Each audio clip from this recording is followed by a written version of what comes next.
January 15th, Saint Maurus, Abbot. Saint Maurus, son of Equitus, a noble of Rome, was born about the year 510. When he was about 12 years old, his father placed him under the care of Saint Benedict. When he had grown up, Saint Benedict chose him as his coadjutor in the government of the monastery. He was a model of perfection to all his brethren, but especially in the virtue of obedience. Saint Placidus, one of his fellow disciples, was going one day to draw water, when he fell into the lake he was trying to take water from and was at once carried away by the current. Saint Benedict saw this in spirit in his cell and bade Maurus run and draw him out. Having asked and received the Holy Father's blessing, Maurus hastened down to the lake, walked upon the waters, thinking he was still on dry land, and dragged Placid out by the hair, without sinking in the least himself. He attributed the miracle to the command and prayers of Saint Benedict, but the holy abbot to the obedience of his disciple, Saint Maurus.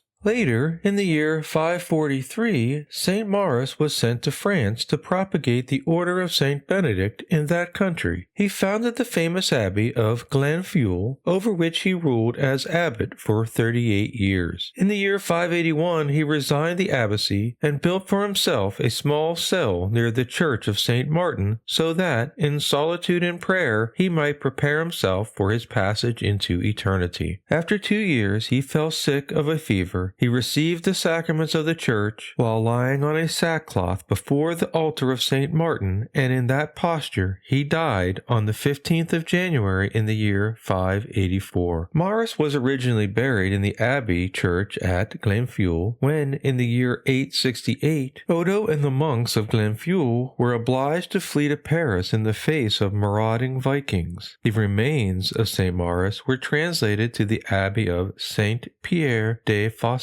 which was later renamed Saint Maur de Fossé. In the year 1750, the relics were relocated to Saint Germain des Prés, where they remained until dispersed and lost by a Parisian mob during the French Revolution. The veneration of Saint Maurus slowly spread to the monasteries throughout France, and by the 11th century had been adopted by Monte Cassino in Italy, along with a revived veneration of Saint Placidus. By the late Middle Ages, the veneration of Saint Maurus, often associated with that of Saint Placidus, had spread to all Benedictine monasteries. Saint Maurus was favored by God with the gift of miracles. To show in what high degree the saint possessed the gift of miracles, it is sufficient to cite just a few examples of how he miraculously cured the sick and restored to health those that were stricken with a grievous affliction. Beyond his walking on water and saving Placidus, a few more examples of miracles wrought by the saint as related by the monk Saint Faustus follow. They were invariably wrought by the means of the sign of the cross and the relic of the true cross which he had taken to France. When Maurus, at that time prior of the abbey of Monte Cassino, was returning with the brethren from gathering the harvest in the fields, he met a boy who was mute and crippled. The mother and father of the boy cast themselves at the feet of the saint and implored him to cure their child. Saint Maurus, having for some time given himself to prayer, imposed upon the head of the boy his stole, and made the sign of the cross over him, and saying, "In the most holy undivided Trinity, and supported by the merits of the most holy Father Benedict, I bid you to rise, stand upon your feet, and be cured." And forthwith the boy rose, walked around with a loud voice, and praised and glorified God. In another example, a certain vicar had been sent by Innocent, the Bishop of Mons, to Monte Cassino, in order to petition Saint Benedict to send some monks to France. Arriving at a place called Vercella, the vicar fell down headlong from a high stairway in the place where he was lodging. His body was so crushed by the fall that his life was despaired of. His right shoulder, arm, and hand had swelled with such inflammation that their amputation was deemed necessary. Recourse was then had to their companion, Saint Maurus, who was engaged in prayer in the oratory. Moved by the earnest supplications of his brethren and the misery of the sick man, the saint cast himself prostrate at the foot of the altar, pouring forth his soul in fervent prayer. Having finished praying, he took from the altar the case of the relic which had been sent him by his his master Saint Benedict, and went to the bedside of the sick man. Having exposed the relic of the cross, he made the sign of the cross over every part of the arm from the shoulder to the fingers, while praying earnestly. When his prayer was ended, all the poisoned blood by which the vicar's arm had been inflamed began to flow off from 3 different places in his arm, and his arm was cured. Beyond being the co-patron with St. Placidus of the Benedictine novices and oblates, St. Maurus is the patron of the disabled and crippled. He is invoked against rheumatism, epilepsy, hoarseness, cold. He is the patron of cobblers, coppersmiths, shoemakers, porters, tinkers, tailors, lantern and candle makers, among others.